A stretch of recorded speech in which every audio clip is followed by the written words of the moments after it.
السلام علیکم ورحمۃ اللہ وبرکاتہ۔ آج کا جو ہمارا سوال ہے وہ یہ ہے کہ کھانا سامنے رکھ کر انتظار کرنا کیا یہ حرام ہے؟ کیا ایسا نہیں کیا جا سکتا کہ کھانا سامنے ہو اور پھر انتظار کیا جائے؟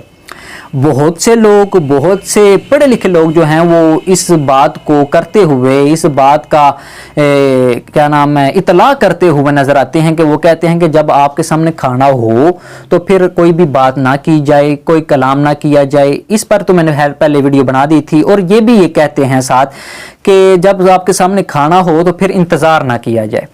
تو آج ہم دیکھتے ہیں کہ شریعت اسلامیہ میں کوئی ایسی چیز بیان کی گئی ہے، کیا اس چیز سے منع کیا گیا ہے یا نہیں کیا گیا؟ اگر منع کیا گیا ہے تو وہ کیا کوئی قرآن کی آیت ہے یا حدیث کی کوئی ایک جزو ہے؟ بہرحال ہم آج دیکھتے ہیں۔ پہلی بات تو یہ ہے کہ جب ہم نے اس بارے میں اسٹڈی کی، اس کا مطالعہ کیا، تو ہمیں ایک حدیث نظر آئی، بڑی کمال کی حدیث ہے۔ المستدرک علی الصحیحین للحاکم میں اس کا نمبر ہے 7125، اور المعجم الاوسط للطبرانی اس میں اس کا نمبر ہے حدیث نمبر 6209۔ آپ علیہ الصلوۃ والسلام ارشاد فرماتے ہیں ابردو بالطعام فإن الطعام الحار غیر ذی برکۃ۔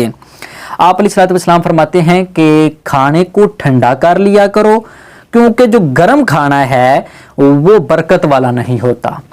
اسی طرح آپ علیہ الصلوۃ والسلام کی بابت ایک اور حدیث منقول ہے، وہ سنن دارمی میں ہے، اور اس کا نمبر ہے 2091۔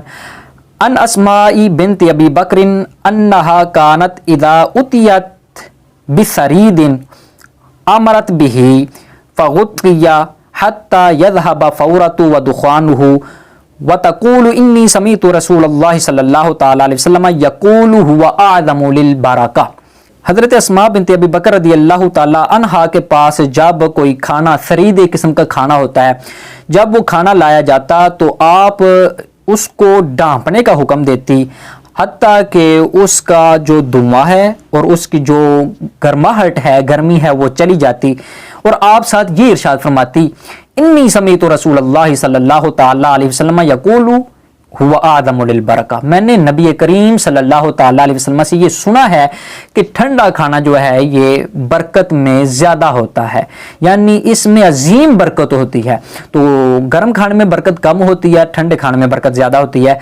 اب آ جائے ہمارے سوال کی طرف کہ کیا کھانا سامنے رکھ کر انتظار کرنا چاہیے یا نہیں کرنا چاہیے؟ جو ان سے لوگ یہ کہتے ہیں کہ کھانا سامنے رکھ کر انتظار نہیں کرنا چاہیے، ان کے لیے یہ چیز میں واضح کر دوں کہ آپ علیہ الصلوۃ والسلام کے سامنے بھی کھانا لایا گیا تھا، اور آپ علیہ الصلوۃ والسلام کی بابت اس طرح کی کئی احادیث ہیں کہ آپ علیہ الصلوۃ والسلام کے صاحب ہم نے کھانا لایا گیا اور آپ علیہ الصلوۃ والسلام نے اس کو ٹھنڈا کر کے تناول فرمایا۔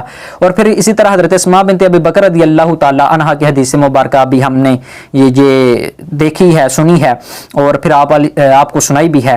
اور اسی طرح ہم نے پہلی حدیث جو ابردوا بالطعام فإن الطعام الحار غیر ذی برکۃ، یہ بھی آپ کو بتائی ہے۔ تو اب یہ چیز واضح ہو جانی چاہیے کہ کھانا سامنے رکھ کر انتظار ہم کر سکتے ہیں۔ ہاں، وہ صورت یہ ہے کہ آپ لوگ، کافی زیادہ لوگ آپ نے اکٹھے کیے ہوئے ہیں، ان کے سامنے آپ نے کھانا رکھا ہوا ہے، ان میں بچے بھی ہیں، بوڑھے بھی ہیں، وہ ایسے لوگ بھی ہیں جن کو بھوک لگی ہوئی ہے بڑی سخت، اور ایسے لوگ بھی ہوں گے جن کو بھوک وغیرہ نہیں ہوگی۔ تو اس وقت یہ لمبی تقاریر کرنا، لمبی دعائیں مانگنا، تو میرے خیال میں یہ زیب نہیں دیتا۔ کھانا سامنے رکھ کر مختصر دعا مانگا کریں، اور جب کھانا ٹھنڈا ہو جائے تو بالکل کھائیں، آپ تناول کریں۔ آپ علیہ الصلوۃ والسلام نے جو کھانا ٹھنڈا کھانے کا حکم ارشاد فرمایا ہے۔ تو آج کی جو ویڈیو ہے اس میں ہمیں یہ واضحاً معلوم ہو گیا کہ کھانا جو ہے وہ ٹھنڈا کر کے کھانا چاہیے، اور کھانا سامنے رکھ کر انتظار کیا جا سکتا ہے، بشرطے کہ کوئی ایسا کرینہ نہ پایا جائے جو اس بات پر ہمیں آمادہ کرے کہ کھانے کو جلد از جلد کھا لیا جائے۔ واللہ اعلم بالصواب۔